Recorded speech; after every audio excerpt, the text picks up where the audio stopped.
Health Spotlight, presented by Community Health Network.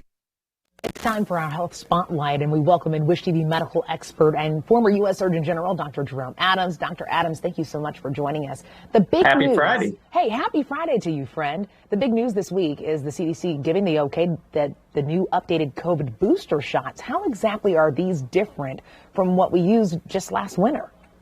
Well, big news indeed. We've been using the same vaccine for 2 years and we don't do that for flu, and it didn't make sense to continue doing that for COVID. So these are new bivalent vaccines, which mean that they are adapted to the currently circulating strains of the virus. The BA4 and BA5 variants are now going to be detected by these vaccines and antibodies produced by these vaccines. The CDC and the FDA have now authorized these for people 12 and up.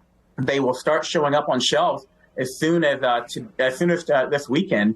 And what I say to folks is, if you are more than 3 to 6 months out from your last infection or your last shot of any kind, and most people are, then you should be considering getting this booster and getting it now. I would not wait and try to time it, because we may be dealing with a new variant this winter if people wait. And we've got 400 people dying every day, 5,000 people being hospitalized every day in the United States right now from the BA4 and BA5 variants. So that's a good timeline to give people, because I've heard so many people say, okay, I received the shots, I've gotten my boosters before. When's the right time to start scheduling the new booster? You're saying do it now.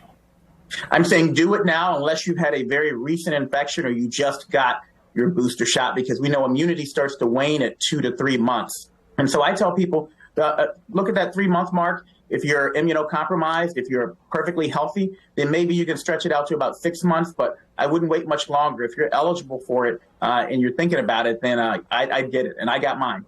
I got my booster, and I'll be getting this as soon as it's available. Okay. I mean, I know you don't play about getting your boosters at all, Dr. Adams. Hey, the CDC also says not enough people are getting the EvaShield antibody treatment. Who should be getting that?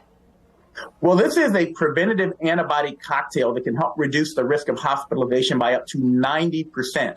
But at the CDC meeting that they had this week, they revealed that it's been incredibly underutilized. Only about 5% of immunocompromised people have received it. So if you're immunocompromised, you have cancer, you're on steroids, you've had a transplant, you've got diabetes, anything like that, talk to your doctor.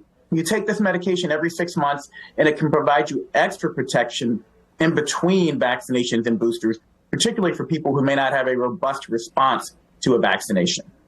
And switching gears a little bit here, let's talk about monkeypox quickly. The numbers are starting to show that the virus is spreading into different populations, including kids. Are you seeing that from the research you've been following? Yes, we had 3 cases in Dallas in kids this week, and the CDC released data showing that it's no longer just in men who have sex with men. They're showing increasing cases in people who they can't trace back to a episode of men having sex with men. What does this mean? It means that we all need to be aware. We don't need to be scared, overly concerned. But if you've been around someone who has monkeypox, you need to be alert that it can take several weeks before these lesions appear. And if they do, talk to your doctor right away, because there are medications that you can take that can help you not be infectious, and it also can help you get over this much more quickly. Dr. Adams, you always keep us so informed. Thank you.